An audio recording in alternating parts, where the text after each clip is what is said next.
Assalamu alaikum students and my dear viewers, how are you? I hope all of you are doing fine.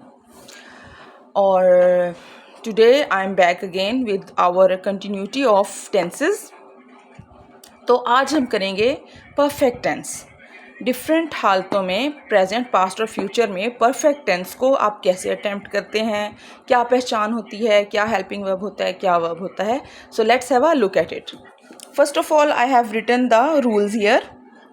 You can read them and you can take a screenshot so that you have no issue in identifying कि इसकी पहचान क्या है, इसके helping verb है, verb क्या होता है, वगैरह वगैरह। So let's go to the present tense. जैसे आई टोल्ड यू, चुका है, चुकी है, चुके हैं, इसकी पहचान है, हेल्पिंग वर्ब हैज़ बीन होता है, हैज़ हैव होता है, सॉरी, वर्ब की थर्ड फॉर्म यूज़ होती है। और हमने हैज़ किन जगहों पे यूज़ करना है और हैव किन जगहों पे यूज़ करना है। You have the table. So present में परफेक्ट टेंस कैसे आएगा?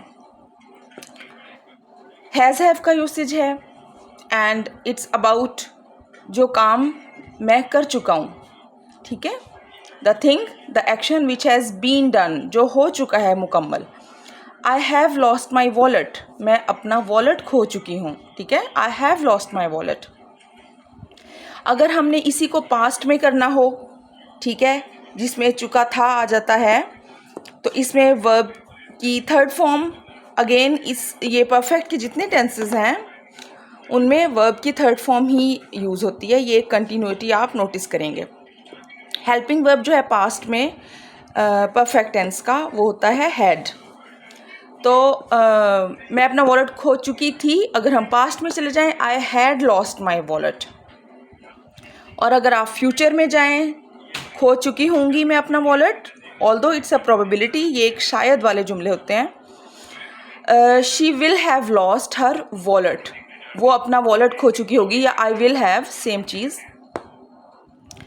Okay, again I have written some more examples for you. जैसे अब फ्यूचर में she has moved to England, वो इंग्लैंड जा चुकी है, मूव कर चुकी है, यानी शिफ्ट हो चुकी है।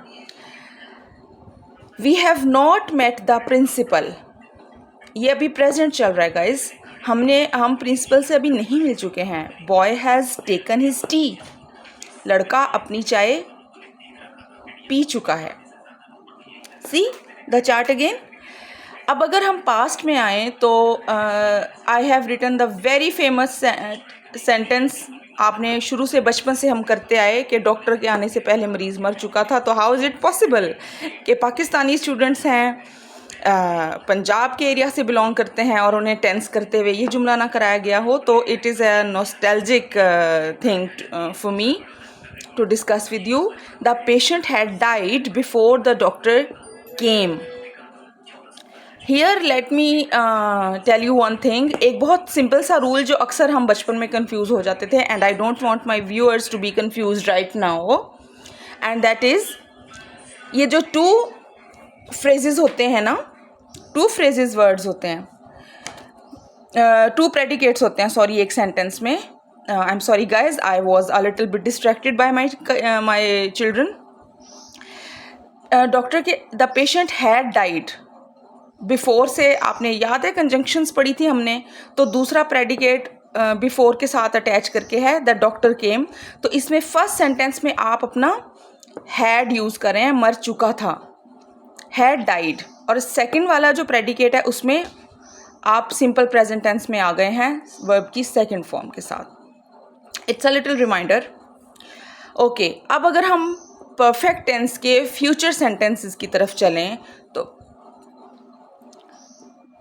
We will not have met the teacher, हम टीचर से नहीं मिल चुके होंगे। Boy will have taken his tea, लड़का अपनी चाय ख़त्म कर चुका होगा। सो आपने देखा परफेक्ट टेंस में चुका का इस्तेमाल होता है एक काम जो हो चुका है, ठीक है, a work which has been completed and we are talking about that। तो प्रेजेंट में उसकी क्या स्टेट है?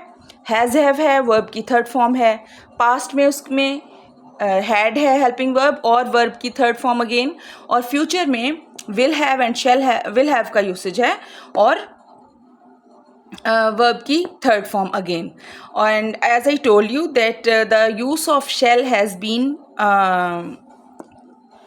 almost ended. अब ये ग्रामेटिकल साइड पे भी यूज़ नहीं हो रहा और ये a little bit outdated. Shall का यूसेज थोड़ा आउटडेट हो चुका है, तो I did not like to mention it to you, so that's why we are going with will in all the cases, बेशक वो फर्स्ट पर्सन हो, सेकंड पर्सन हो या थर्ड पर्सन हो. So this is about the perfect tense. Again, I would like you to write in the comments about any query, any question, any confusion or any ambiguity. अपना बहुत ख्याल रखिएगा और अपने इस चैनल का भी. अल्लाह हाफिज़.